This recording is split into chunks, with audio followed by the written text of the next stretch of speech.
Welcome to the Dan Casper Show podcast, your chance to catch the full show anytime, anywhere. If you missed it live on the radio, no worries. We've got you covered with all the sports talk, opinions, interviews, and conversations from the show. From the Packers to the Brewers to the biggest stories in sports and around Wisconsin, it's all right here. This is the Dan Casper Show podcast.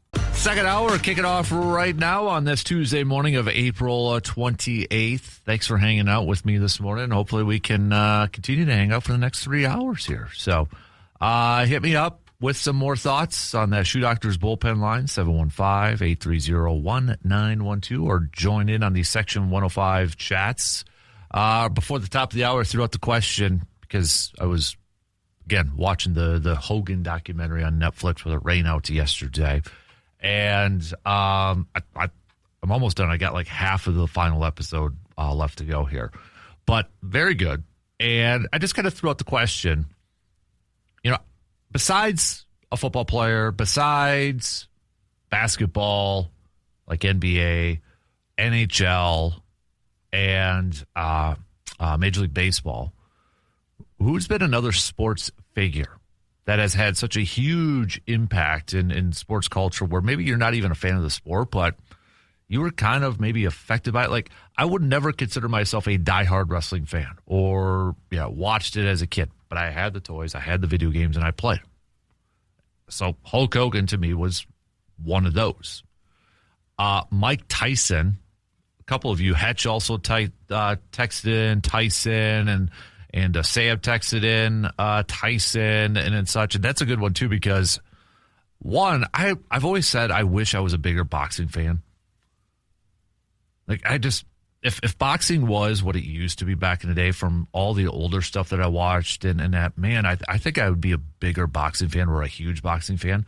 But, yeah, Tyson's a good one, too, because, I mean, again, maybe for my age group, Mike Tyson's Punch-Out, a lot of us played that, if not everybody of my age group on Nintendo played Mike Tyson's Punch-Out. We may not have been boxing fans or even really knew a whole lot about Mike Tyson, but we played Punch-Out. For crying out loud, I had in my room as a kid, my garbage can was Punch-Out. It was a Punch-Out garbage can. I wish I still had that game. But yeah, that's a really good one too. Tiger's up there for me, as C-Bomb texted in Tiger. He said, what do we got here? Tiger changed the game, flipped it on its head, made the game cool. Waste Management Open would never have become a party without the game being cool. Tiger did that. No golfer hit the gym until they had to try and keep up with Tiger. They had to change golf courses because of Tiger. Tiger is the most influential player of any sport ever, in my opinion.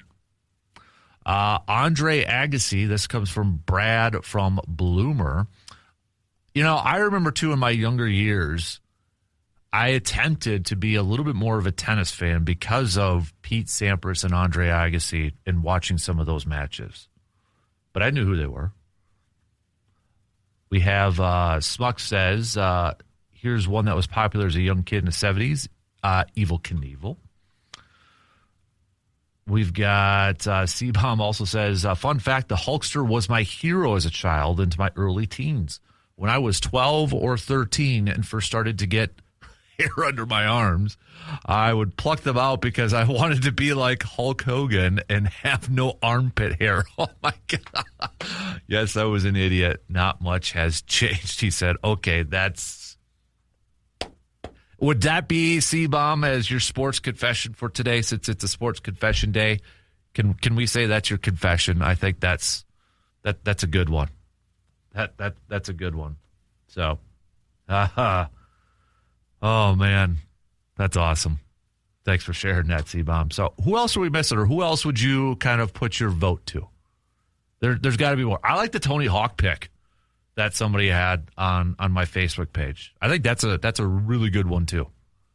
Maybe not the most popular for a lot of people, but, I mean, a lot of us know who Tony Hawk is. May not be, skater, bike, but I remember, man, again, when I was in middle school, the Mongoose bikes, everybody wanted a Mongoose bikes with the pegs on the back. Heck, I wanted one, and I didn't even know how to do tricks on a bike, but I was just like, hey, I kind of want one of those too. And I think I ended up getting like a knockoff, and it was the worst bike I ever had because I had to bike up hills to go to school in that or to go to the card shop, and it was the worst bike to have for that. I just wanted a bike that had pegs because everybody else had it because of like Tony Hawk and skating and that. So who else out there are we missing? It's got to be more. Got to be more. Michael Phelps is a good one. Sean White's a good one. Thanks to EC Ryan for texting those in. Yeah, very good ones. Michael Phelps, absolutely. Sean White, heck yeah. Snowboarding trend, yep, 100%. Those are good ones too. Appreciate those texts. Who else are we missing? We got to be missing a few more. Trying to think of like some. Again, we're looking outside the NFL, looking outside of Major League Baseball, basketball, and hockey for this exercise. Call it the Big Four. I would say, too, like right now, this one's kind of teetering on the edge, but my kid, again, I'll just use an example. He has never played soccer, but he is apparently a big old Lionel Messi fan.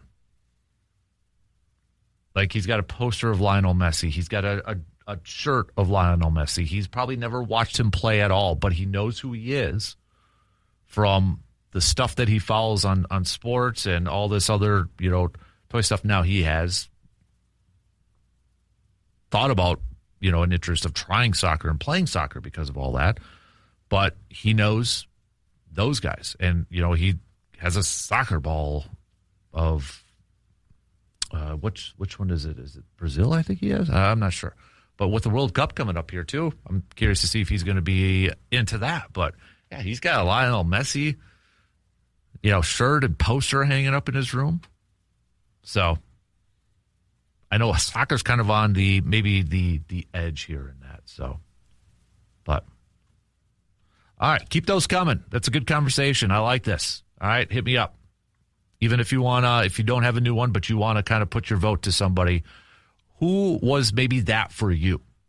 All right, who was that sports figure outside of the four that, you weren't a big fan, or maybe you don't consider yourself a big fan of that sport, but gosh darn it, they had maybe a big impact on you, or you still kind of had some of their swag or whatever we want to call it.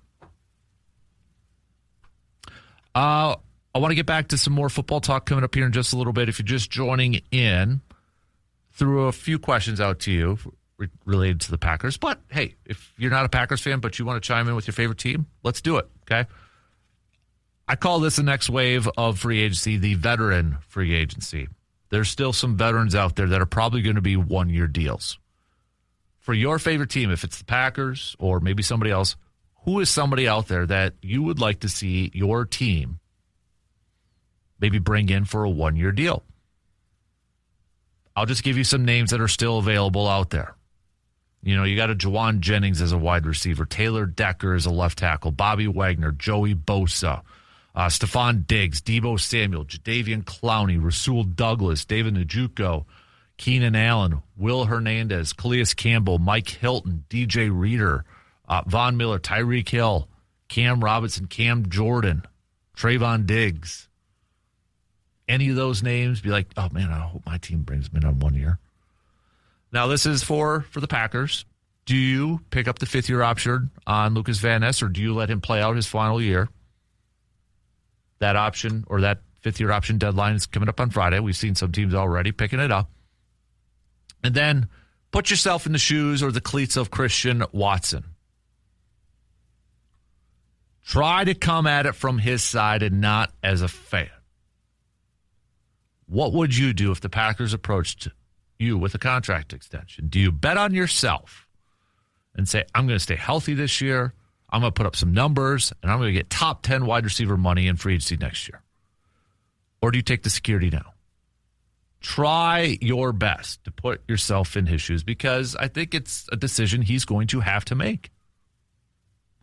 If he goes out and balls out and, say, has over 1,200 receiving yards and double-digit touchdowns, look at what Romeo Doubs got. $70 million contract. Watson, honestly, probably would get over $100 million contract if he hits those numbers, like a 4-year, $100 million contract, 5 years, something like that. But if he were to take a contract right now, it's probably going to be a little bit cheaper. So what do you do if you are Christian Watson? All right. That's the question here. So let's kind of reset. Keep those picks coming for like a spalt. I'm trying to think of a proper title name for this topic, like sports culture icons. Oh man, I'm struggling here a little bit, but you know what I'm getting at. So, all right, let's take a quick. Oh, C-Bomb. Andre Agassi brought out a lot of tennis fans in the early 90s. I had to have his shoes. I cannot picture you, C-Bomb, as a tennis dude. Man, that's another confession right now. All right, C-Bomb's leading the way in confessions. So, all right, let's take a quick break. Back with plenty more coming up after these quick words. Our good friends at AGM Automotive have a heck of a deal going on right now. So maybe before you get set for some road trip season and hitting the roads and that, take advantage of their spring special. All right, for only $199, $199, you get an AC system check, new cabin filter, synthetic oil change, tire rotation, safety inspection, fluid top off, all that for just $199.99. So you can make your appointment by heading to AJM Automotive Services, or you just check them out on their Facebook page, and it's right there at the top, and you can book at either of their locations on Brackett Avenue or Bellinger Street. All right, so get your vehicle ready to do some traveling, especially if you're going to be doing some ball traveling with the kiddos for Little League and softball or whatever the case may be this summer. So we got a really fun conversation going on. I'm glad I brought this up. I wasn't sure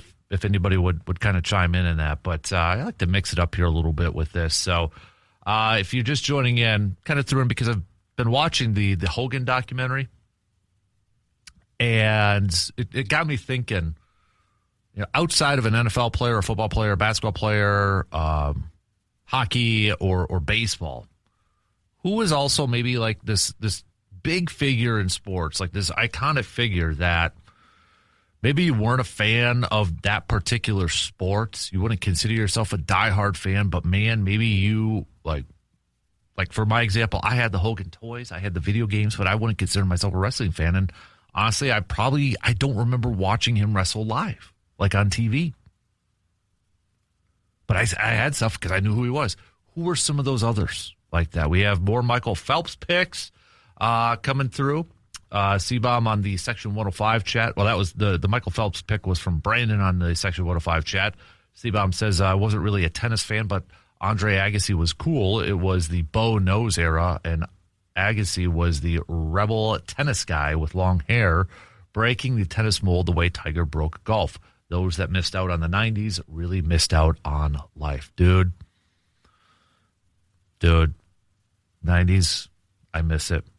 I wish there was something that I could, like a content thing that, you know, we could do like 90s. I still think I should do like a 90s podcast, but I don't think anybody would even listen to that. So, but I really like the Shaun White and Michael Phelps ones too, and the Tony Hawk picks. Those were good ones. So again, just kind of looking at for maybe, again, you don't necessarily like, yeah, Michael Phelps or like Tony Hawk was a great one too. I'd never watched biking or skateboarding. Played the video game and I wanted a mongoose bike with the pegs, but I didn't know how to do tricks or anything like that. So it doesn't necessarily have to be an athlete that or a sports figure that got you to watch something either. It just could be like, yeah, I know who they were and I wanted to be like that person, but I'm not a fan of that sport or something like that. So we'll get back to some more of those coming up here a little bit later on. So, but keep them coming, and I'll get back to your messages and such. So I just got to minimize it so I don't get sidetracked in a nap. But anywho, continue also to send me your Grind My Gears Tuesdays, brought to you by Toyson Ford. Also, I'm not saying, but I'm just saying, and your confessions, like C-Bomb has already confessed to a few of them here. But Packers wise, football wise, who are some veteran free agents that are still out there that you would like to get? Actually, I got to bring up the pod or the text line here because I did have a few. We got a Calais Campbell from Pat. We've got a Rasul Douglas from Tim. Travis is saying Trayvon Diggs. Another Trayvon Diggs from Greg. Jake is saying Calais Campbell over there too. And then Steve is saying Rasul Douglas. So we had a couple of Deebo Samuel picks as well. We got Doug saying Deebo Samuel, and I think, where's it? Here we go. Kyle also said Deebo Samuel. So continue to send those on over. Honestly, I feel like now they're not going to get all these. I can make a case for Deebo. I think that's an interesting one. Although the more I think about it with Deebo too, I don't think Green Bay does it. I wouldn't be opposed to it. But I feel like that's why they drafted Savion Williams last year, was for a Deebo Samuel type of role. Because you go back to Savion Williams' draft profile.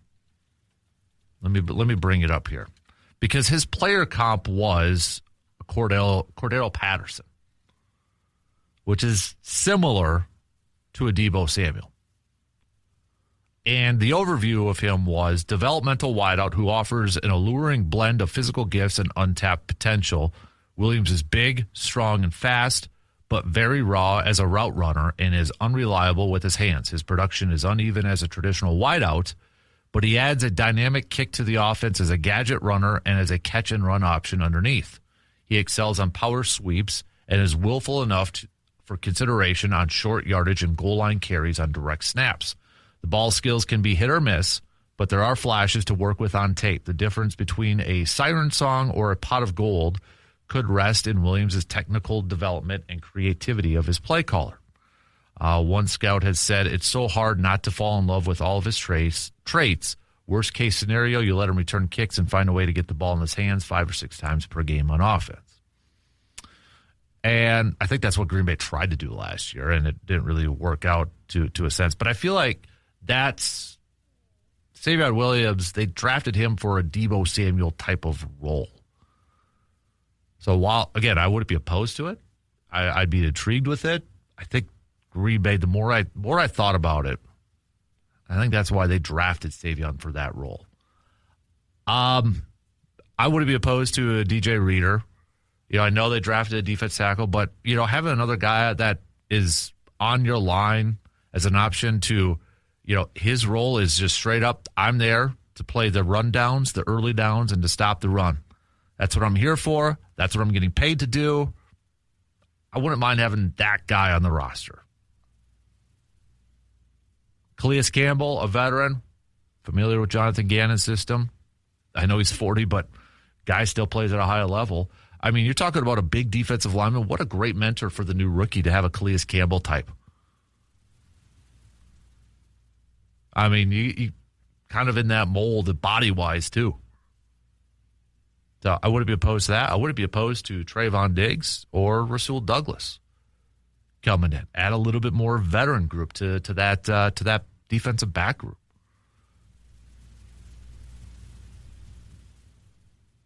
Maybe a backup left tackle. That's kind of, backup left tackle.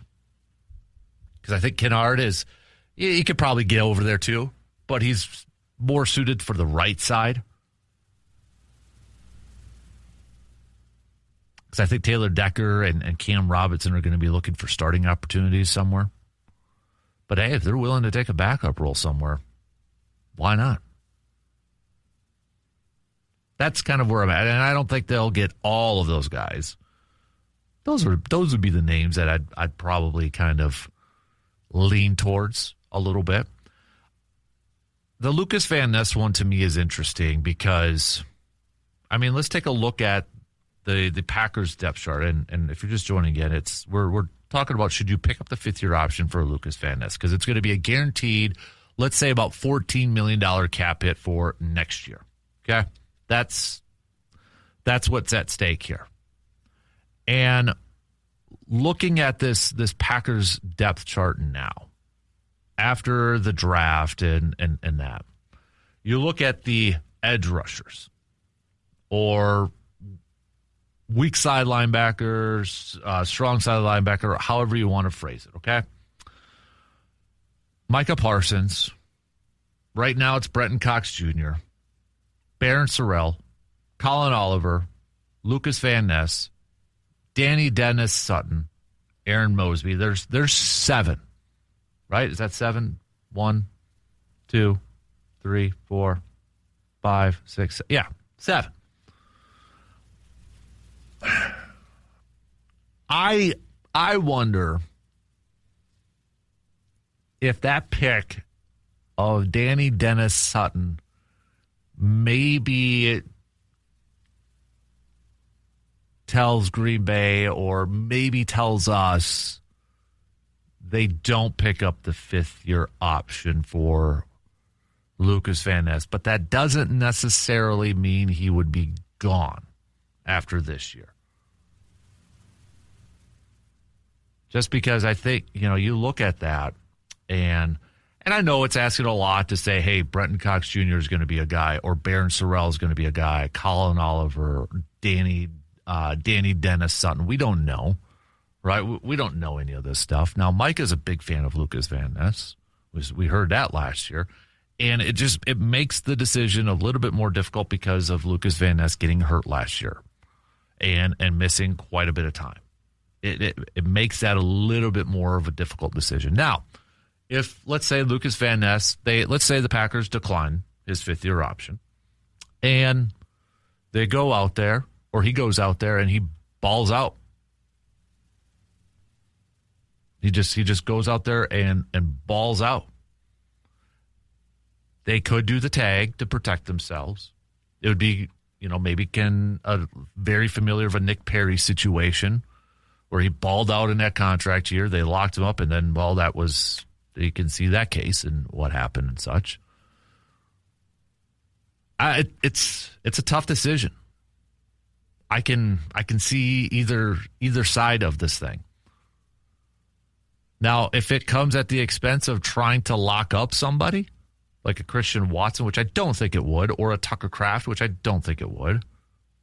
But if it did, okay, let's throw this out there. If it comes at the expense of either keeping Devontae Wyatt or Lucas Van Ness, who would you rather keep?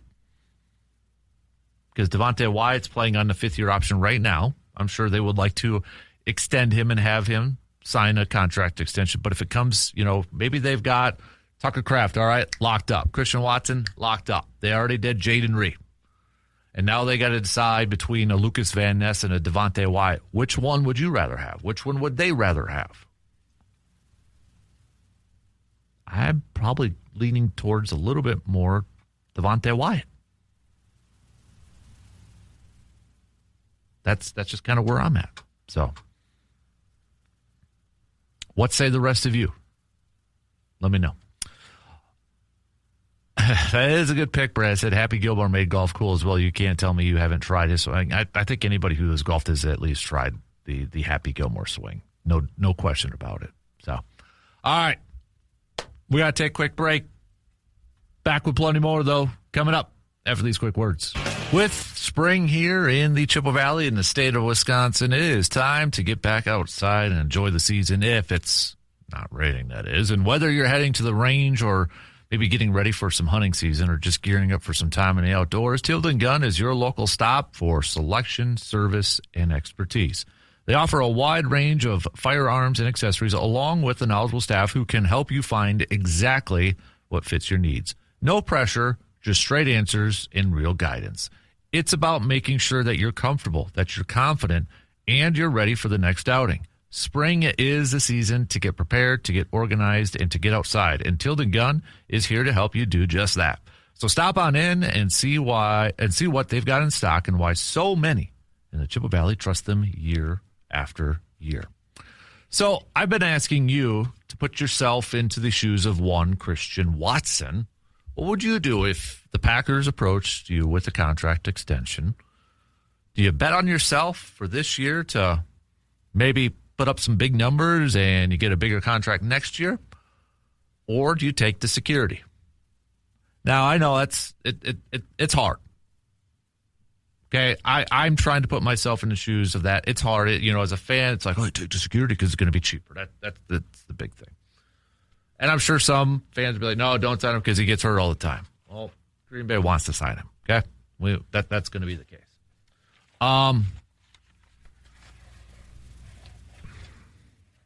It's tough. And then you look at the current team right now. No Romeo, so there's going to be more targets. No Dontavian Wicks. Matthew Golan's going to get some more targets, of course. Tucker Kraft is still there. Jane Reed's locked up. But boy, and it's hard because what would be the extension that maybe Green Bay's offering right now? Yeah, well, I couldn't. Let's say it's a Romeo Doubs type of offer right now, where it was like 40 years and 70-some million. If he goes out there, he balls out, he could potentially get over $100 million on his next contract. That's kind of what's at stake here. You're talking about maybe a $30 million total difference. Do you bet on yourself? Or do you take that security right now?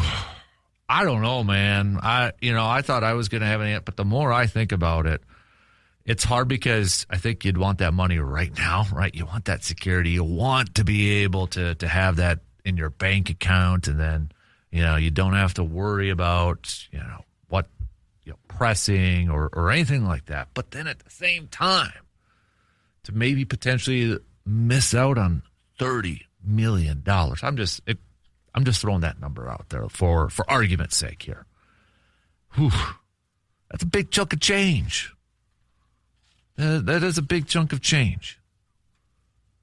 And for a wide receiver, this may be the only time, just kind of looking at Christian Watson here. He is 26 years old. Would it be his first and last big opportunity to go out there and get a big deal?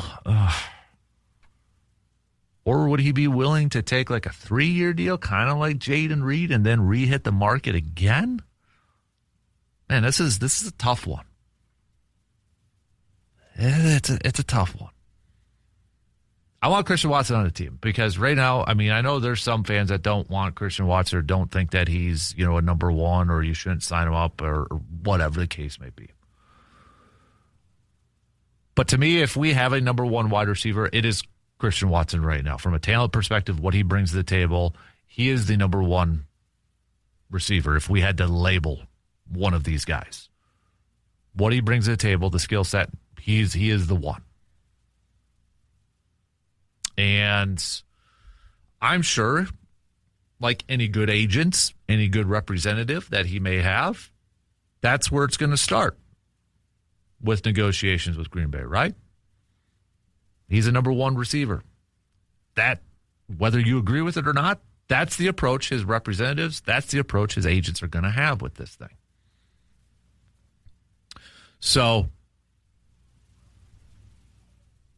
let's say Green Bay throws him an offer that's similar to a Romeo Doubs right now. That's a lot of money.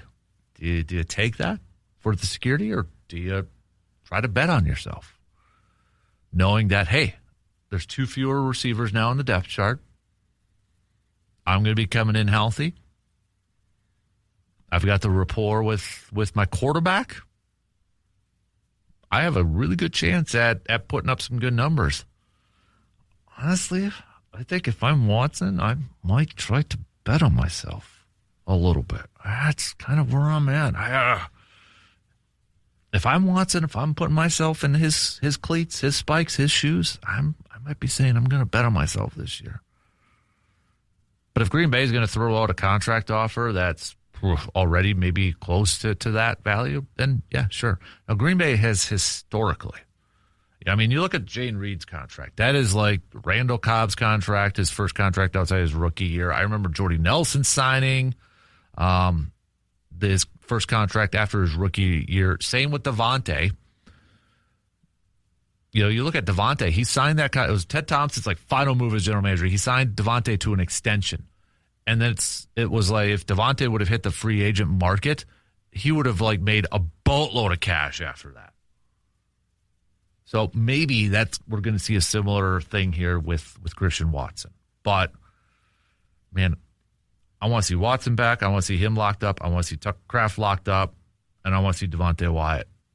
And I think if it's between Devontae Wyatt and Lucas Van Ness, I think I'm going with Devontae Wyatt.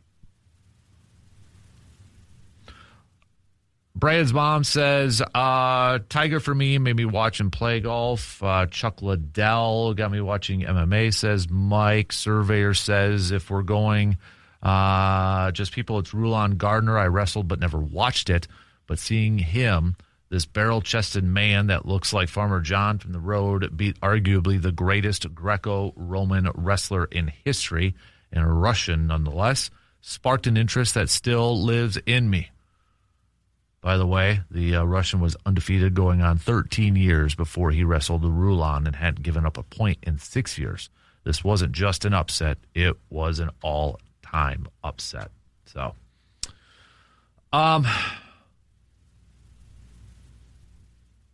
C-Bomb says, I say Wyatt and Watson are a priority. I'd throw Tucker in there too, though, man. I want Tucker there for a long time. So, all right. Hey, keep those coming. Again, if you're just joining in, let's reset it before we approach halftime here. We got one more segment before halftime. What's grinding your gears? Our Toyson Ford Grind Our Gears Tuesday. I'm not saying, but I'm just saying, fill in the blanks. Your sports confessions. I don't know if anybody can top C-Bomb's sports confession from today. And then kind of a topic off the trail or off the road here a little bit. Give me, outside of a football player, outside of a basketball, hockey, or baseball player, give me a sports figure, sports person that had such an impact on the sports world where, and I'm using the Hulk Hogan example. I would never consider myself a wrestling fan. I honestly probably don't remember ever watching a Hulk Hogan wrestling match. But I had the toys. I had the video games. I had the wrestling buddy. I knew who he was, even though I didn't watch it. Knew who he was. Who are some other sports figures that maybe fit that same category? We've had some good names. Keep throwing those out there if you haven't had a chance to chime in on that. So, all right, we'll take our final break, and we'll be right back to wrap up hour 2 and head into halftime. We'll be back in just a couple minutes. Spring is here, and it is the perfect time for a fresh start and a new ride. Whether you're planning those road trips or maybe tackling some weekend projects or you're just ready for something new, now is the time to upgrade. And at Toyson Ford, you will find a great selection of trucks, SUVs, and cars built to fit your lifestyle, your budget, and your budget. Plus, their team is here to make your car buying experience easy and stress-free. This spring, drive something that you love. Toyson Ford, your next adventure starts here. So, speaking of Toyson Ford, what is grinding your gears, peeps? Okay? Get it off your chest on a little feel-good Tuesday. All right, I'll get to my grind my gears coming up next hour. So, but really quick, kind of an update on where things are at in the NBA playoffs and the Stanley Cup playoffs. I know a lot of you are probably a little bit more interested in the Stanley Cup playoffs right now, but with the NBA last night, the Orlando Magic picking up another win against the top-seeded Detroit Pistons. Orlando up 3-1 in that series with a 94-88 victory. OKC sweeping on through, taking down Phoenix. And then Minnesota falling to the Denver Nuggets, 125-113. So that series is now tied at, Minnesota is up 3-2 in that series. So we've got games coming your way tonight. If Boston wins tonight against Philadelphia, they will move on. They're up 3-1 in that series. Atlanta and New York are also in action. That is tied at 2 apiece.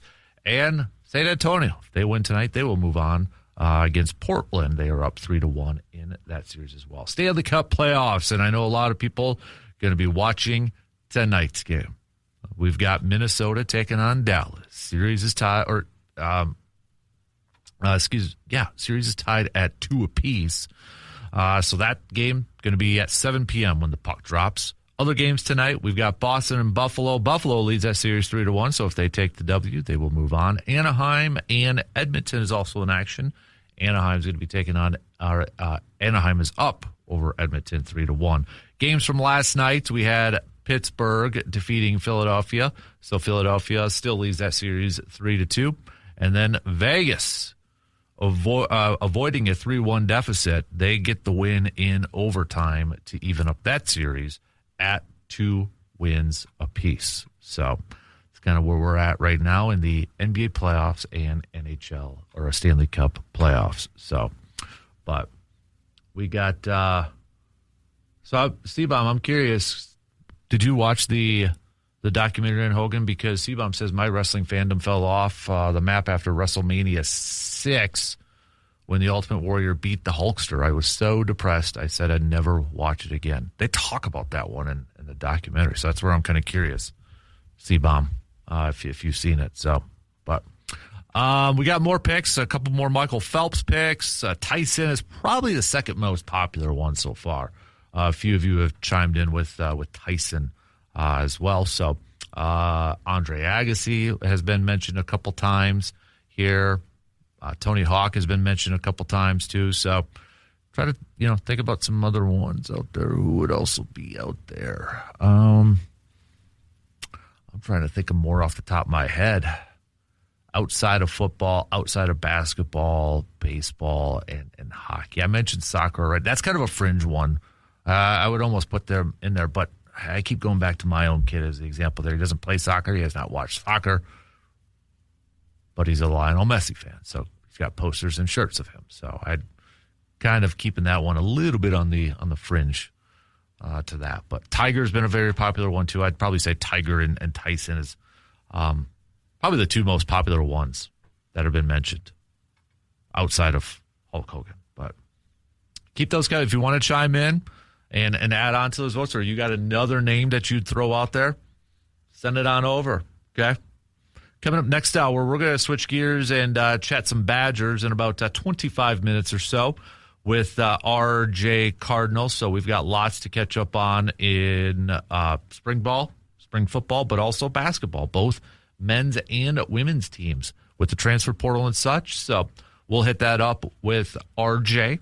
I mean, the women's basketball team for the Badgers right now seems like they're doing a decent job or really good job of bringing in some new talent and such. So Badgers have also added a couple more, including the return of Nolan Winter. So we'll hit up RJ with that Badger chat. Also coming up in the next hour, we'll do some Grind My Gears brought to you by Toyson Ford. I'll also do a little sports confessions, and then probably in the 9 o'clock hour, I'll get to my I'm not saying, but I'm just saying. So, but you can send those on over 715-830-1912 or hit us up on the Section 105 chat. So, Carrie Strug. Okay, yeah, that's a good one, Matt. That's a good one. The Williams sisters in tennis. Mm-hmm. Yeah. I know we've had a few people mention some NASCAR drivers, too, with Earnhardt and that. Not looking for what documentary you want to see next. They're just looking for the impact in sports culture or our culture from sports people. So not necessarily looking for who they should make a documentary on. So keep those coming. All right, we'll get back to more of those coming up a little bit later on. Also, if you're just joining in, Packers fans, I want to hear from you. Do you pick up the fifth-year option on Lucas Van Ness or not? It'd be $14 million guaranteed. Not this year, but it'd be for next year. Or do you say, you got to play it out this year? You got to play out your rookie contract this year. What do? Do you pick up the fifth-year option or decline it? You're Brian Gutekunst. You've seen what we have seen. Obviously, he knows a lot more behind the scenes and such, but given what we have seen so far and given the roster, do you pick it up? And who are some veteran players? I'm calling it the veteran free agency. Who are some of the veteran free agents that are out there that you would like to see Green Bay maybe pick up on a one-year deal? We went through a list and such, but if you got another name or if you got one of those names that intrigued you, send it on over. We'll get back to some more baseball talk here, as well as the Brewers will be back in action tonight with Chad Patrick on the mound. They'll begin a 3-game series against the Diamondbacks, and this is a series where you've got the strength of the Brewers is their pitching. The weakness of the Diamondbacks is kind of their pitching, but the weakness of the Brewers is their hitting. Strength of the Diamondbacks is their hitting. So it's like strength versus strength, weakness versus weakness with these two teams. Which one is going to prevail? It's kind of where we're at when you look at some of those. We looked at some of those numbers and rankings and statistics a little bit earlier and such, but we'll get back to some more baseball talk as we get set for Game 1 of the series. The Brewers open up the day today in last place in the National League Central. So I think we can all agree. Let's get some offense going. Their offensive numbers have really fallen off here in the last few games and such, which probably is no big surprise. But all right, shot clock's going to cut me off, so it is halftime, peeps. We've got some news updates, and then we'll be back here in just a couple minutes to kick off quarter number 3, hour 3. We'll be right back.